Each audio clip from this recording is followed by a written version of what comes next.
Hello guys, welcome to the review of the movie Prasanna Vadanam acted by Suhas గారు. రివ్యూలోకి వెళ్ళే ముందు ఒక్క విషయం కూడా కారణం, మన ఛానల్ సబ్స్క్రైబ్ చేసుకోకపోతే ఇప్పుడే సబ్స్క్రైబ్ చేసుకోండి. పక్కన బెల్ ఐకాన్ ఆల్లో పెట్టుకోండి. నా ఫర్దర్ వీడియోస్ మిస్ అవ్వకుండా చూడొచ్చు. చాలా మంది చూస్తున్నారు కానీ సబ్స్క్రైబ్ చేసుకోవట్లే. So please try to subscribe, click the bell icon also. And ఇంకా ప్రసన్న వదనం మూవీ గురించి చెప్పాలంటే మూవీ అయితే పర్లేదు, బాగానే ఉంది. అంటే ఫస్ట్ హాఫ్ చాలా అంటే చాలా బాగుంటుందబ్బా. బేసిక్గా చాలా యూనిక్ కాన్సెప్ట్ తీసుకున్నారు. మనకి ట్రైలర్లో ఓన్లీ ఫేస్ బ్లైండ్నెస్ ఒకటే చూపించారు కదా, మూవీలో ఇంకొక ప్రాబ్లం కూడా ఉంటదనమాట. సో సేమ్ టైంలో క్రియేట్ అవుతాయి 2 ప్రాబ్లమ్స్ కూడా. సినిమా డైరెక్ట్‌గా దాని నుంచే స్టార్ట్ అయిపోద్ది. సో ఇక్కడ ఏమవుతదంటే ఆ 2 ప్రాబ్లమ్స్ వల్ల హీరోకి ఇనీషియల్‌గా కొన్ని ఫన్నీ సిట్యుయేషన్స్ క్రియేట్ చేస్తారు. అది చాలా బాగా వర్కౌట్ అయింది కూడా. పక్కన వైవ హర్ష గారి సపోర్టింగ్ రోల్ ఉంటది. సో ఆయన తరపు నుంచి కూడా మంచి ఫన్ జనరేట్ అవుతది. సుహాస్ గారి సైడ్ నుంచి కూడా మంచి ఫన్ అయితే జనరేట్ అవుతది.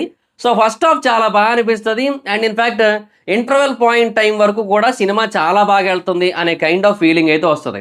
అండ్ అప్పటికే సినిమాకి సంబంధించిన మెయిన్ స్టోరీలోకి అయితే ఎంటర్ అయిపోతారు. అండ్ చాలా వరకు ప్లాట్ మొత్తం రివీల్ అయిపోతది కూడా. అంటే సినిమా సెకండ్ హాఫ్ ఏదైతే నడిచిందో దానికి మెయిన్ పాయింట్ ఒకటి రివీల్ అవుతది కదా సినిమా ఫస్ట్ హాఫ్‌లో. అండ్ అది మాత్రమే కాదు, ట్విస్ట్ కూడా రివీల్ అయిపోద్దనమాట.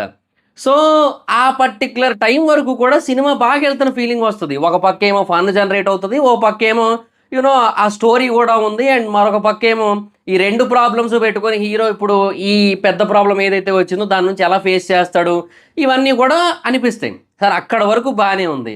సెకండ్ హాఫ్ నుంచే సినిమా ఎందుకంత సాగుతాదో అర్థం గాదు.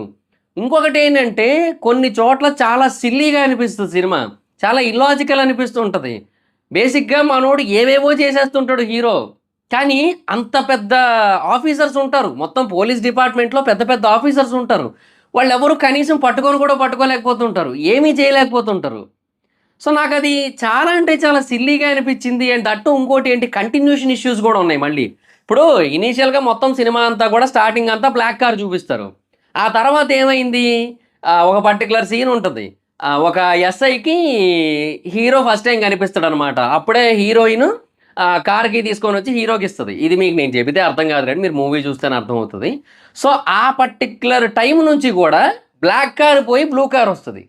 అదేంటిది నాకర్థం కాలే. కంటిన్యూషన్ ఇష్యూస్, అది మరి ఏది కలర్ గ్రేడింగ్ ఇష్యూవా? లేదంటే ఆ కారుతో ఏదో ఇష్యూ అయితే, లేదంటే సేమ్ మోడల్ కారు ఆ కలర్ దొరక్క ఇంకో కలర్, అంటే దగ్గర దగ్గరగా ఉండే కలర్ ఇంకోటి తీసుకొనొచ్చి పెట్టేసారా? నాకేం అర్థం కాలే. మొత్తం ఇనీషియల్‌గా ఉండేదంతా కూడా బ్లాక్ కారు. ఆ తర్వాత మాత్రం అది blue colour, dark blue, light violet, ఈ టైప్ ఆఫ్ కార్ ఉంటదనమాట. అదేందో నాకర్థం కాలే. కంటిన్యూషన్ ఇష్యూ అనిపిచ్చింది. తర్వాత ఇంకొకటేంటంటే అదే చెప్తున్నాను గదా, చాలా ఈజీగా పోలీసులేమో ఆ పెద్ద పెద్దోళ్ళుంటారు పోలీస్ డిపార్ట్‌మెంట్‌లో. ఆళ్ళందరూ ఓ పక్క ఈడి కోసం ఎతుకుతూ ఉంటే, ఈడేమో వైవహర్షతో కూర్చొని, అంటే హీరో క్యారెక్టర్ ఏమో వైవహర్ష పక్కన ఫ్రెండ్‌తో కూర్చొని చాయ్ తాగుతుంటాడు. నీట్‌గా డిస్కస్ చేస్తుంటాడు. అది ఓపెన్ ప్లేసుల్లోనే, మళ్ళీ ఎక్కడ హైడౌట్లు, అండర్ గ్రౌండ్‌లు ఇలాంటివేమి ఉండవు మళ్ళీ. పబ్లిక్ ప్లేసులే. అది అంతే. అది ఆ పర్టిక్యులర్ పాయింట్ ఏదైతే ఉందో అది చాలా సిల్లీగా ఉంటది.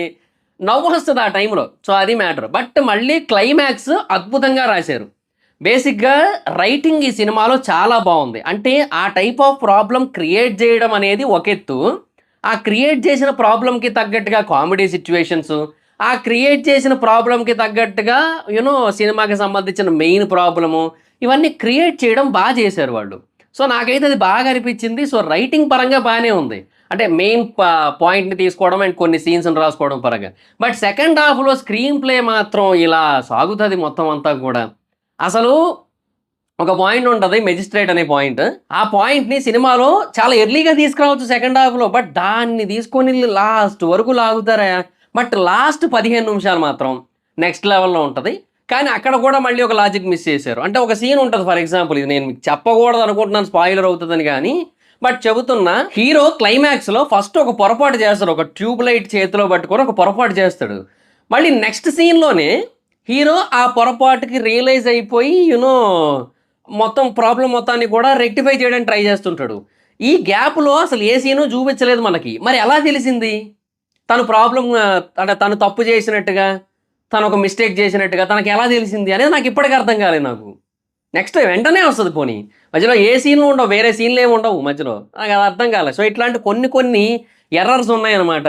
సో అది మ్యాటర్. సో ఇలాంటి చిన్న చిన్న పాయింట్స్ పక్కన పెట్టినట్టయితే క్లైమాక్స్ 15 నిమిషాల్లో కూడా చాలా అంటే చాలా బాగా చేయడం జరిగింది. సో నాకదైతే మాత్రం నెక్స్ట్ లెవెల్ అనిపించింది. అండ్ ఫస్ట్ హాఫ్ లో 1-2 సీన్స్ ఉంటాయి అండ్ ఆ సీన్స్ ని లాస్ట్ కనెక్ట్ చేయడం కూడా జరుగుతుంది అనమాట. సో పే ఆఫ్ కూడా బాగుంటది అండ్ ఆ క్లైమాక్స్ లో జరిగిన సిచ్యువేషన్స్ అయితే మాత్రం హైలైట్ అని చెప్పొచ్చు.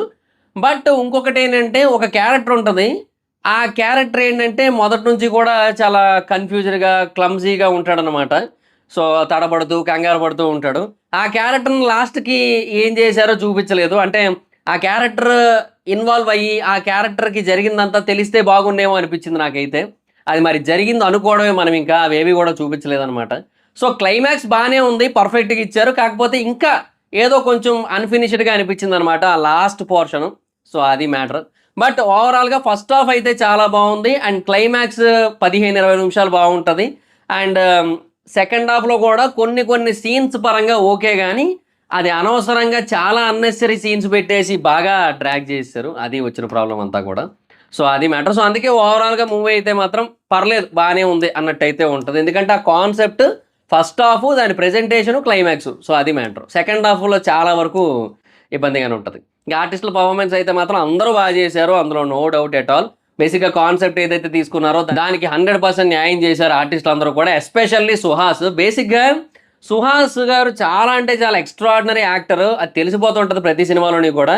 అండ్ ఈ మూవీలో కూడా చాలా సీన్స్‌లో ఆయన చాలా అద్భుతంగా చేయడం జరిగింది. సో, అది హైలైట్ అని చెప్పొచ్చు. ఆయన యాక్టింగ్ మూవీకి one of the biggest advantage. చాలా సీన్స్‌ని బాగా కనెక్ట్ చేస్తాడు ఆయన పర్ఫార్మెన్స్‌తో. అండ్ ఇంక తర్వాత హీరోయిను, తర్వాత ఇంకొక పోలీస్ ఆఫీసరు, తర్వాత నందు గారు, ఇక చాలామంది ఆర్టిస్టులు అయితే ఉంటారు. ఒక ఎస్ఐ క్యారెక్టరు ఉంటారు. చాలామంది ఆర్టిస్టులు అయితే ఉంటారనమాట. సో, వాళ్ళందరూ కూడా వాళ్ళకిచ్చిన పాత్రల మేరకు వాళ్ళైతే బానే చేశారు. అండ్ ఇంకా డైరెక్షన్ విషయానికి వచ్చినట్టయితే మంచి కాన్సెప్ట్ తీసుకున్నారు. అండ్ ఫస్ట్ హాఫ్ కూడా చాలా బాగా ఎగ్జిక్యూట్ చేశారు. బట్ సెకండ్ హాఫ్‌లోనే ఎగ్జిక్యూషన్ బాగా మిస్ అయిందనిపించింది నాకైతే. మెయిన్ స్క్రీన్ ప్లే బాగా డ్రాగ్ అయిపోయింది సెకండ్ హాఫ్. బట్ మళ్ళీ క్లైమాక్స్‌లో రైటింగ్ అయితే మాత్రం హ్యాట్స్ ఆఫ్ అని చెప్పొచ్చు. ఆ 15, 20 నిమిషాల క్లైమాక్స్ ఏదైతుందో దాని రైటింగ్‌కి అయితే హ్యాట్స్ ఆఫ్ అని చెప్పొచ్చు. అది matter. And songs and BGM విషయానికి వచ్చినట్టయితే సాంగ్స్ బానే ఉన్నాయి. రెండో ఎన్నో పాటలుంటాయి. ఆ 2 బానే ఉన్నాయి. బీజీఎమ్స్ కూడా బాగున్నాయి. విజయబుల్ గారి మ్యూజిక్. సో, ఆబ్వియస్‌లీ తను మ్యూజిక్ అయితే బానే ఉంటది తన సైడ్ నుంచి. సో, బానే ఇచ్చాడు మ్యూజిక్. అండ్ ఇంకా ఓవరాల్‌గా మూవీ అయితే మాత్రం ఓకే. పర్లేదు బానే ఉంది అన్నట్టయితే ఉంటది. సో, ఇంక సోది లేకుండా ఒక ముక్కలో ఈ సినిమా గురించి చెప్పాలంటే, ఈ సినిమా ముప్పావు వంతు ప్రసన్నవదనం మాత్రమే. అంటే మిగతా పావు వంతు ఏదైతే ఉందో అదంత ప్రసన్నంగా అనిపించదు. అంత బాలేదు ఆ పావు వంతు. మిగతా పార్ట్ అంతా కూడా బానే ఉందని చెప్పొచ్చు. సో, అది మ్యాటర్. సో, ఈ మూవీకి జనరల్ మూవీ రేటింగ్స్ ప్రకారంగా నేనిచ్చే రేటింగ్ అయితే I will give 3.3 out of 5. So, thoughts it guys. ఈరోజు 2 సినిమాలొచ్చాయి. ఒకటి 'ఆ ఒకటే అడక్కు', ఇంకోటి 'ప్రసన్నవదనం'. నేను రెండిటికి 3.3 ఇచ్చా. ఒకటి మెసేజ్ ఓరియెంటెడ్ మూవీ, ఇంకోటేమో ఇది ఒక కాన్సెప్ట్ ఓరియెంటెడ్ థ్రిల్లర్. దాంట్లో కూడా ఒక కాన్సెప్ట్ ఉంది మ్యాట్రిమోనీస్ రిలేటెడ్‌గా. దీంట్లోనేమో ఫేస్ బ్లైండ్‌నెస్ అని చెప్పారు. అది కాకుండా ఇంకొకటి కూడా ఉందనమాట. సో, ఇవన్నీ ఉన్నాయి. సో, ఇంక మీ ఇష్టం ఇంకా ఏ సినిమాకెళ్తారో మీరే చూస్ చేసుకోండి. నేను కంపేర్ చేయడానికి కూడా కష్టంగానే ఉంది పరిస్థితి. ఎందుకంటే కాన్సెప్ట్‌లు డిఫరెంట్ కాబట్టి ఒకటి. రెండోదేంటంటే ఇక 2 సినిమాలు కూడా ఎక్కడో దగ్గర మైనస్‌లనైతే కలిగున్నాయి. సో, అది వచ్చిన problem. So, thoughts it guys. This is the review. Video కనుక మీకు నచ్చినట్టయితే లైక్ చేయండి. వీడియో షేర్ చేయండి. ఇప్పుడు కారణం మన ఛానెల్‌ని సబ్స్క్రైబ్ చేసుకోకపోతే ఇప్పుడే సబ్స్క్రైబ్ చేసుకోండి. పక్కన బెల్ ఐకాన్ ఆన్‌లో పెట్టుకోండి. నా ఫర్దర్ వీడియోస్ మిస్ అవ్వకుండా చూడొచ్చు. చాలా మంది చూస్తున్నారు కానీ సబ్స్క్రైబ్ చేసుకోవట్లే. So, please try to subscribe, click the bell icon also. నా ఇన్‌స్టాగ్రామ్ ఐడీ జబర్దస్త్ మైత్రం, అక్కడ కూడా వచ్చి ఫాలో అవ్వచ్చు. Thank you so much guys. Bye. Meet next video. Bye.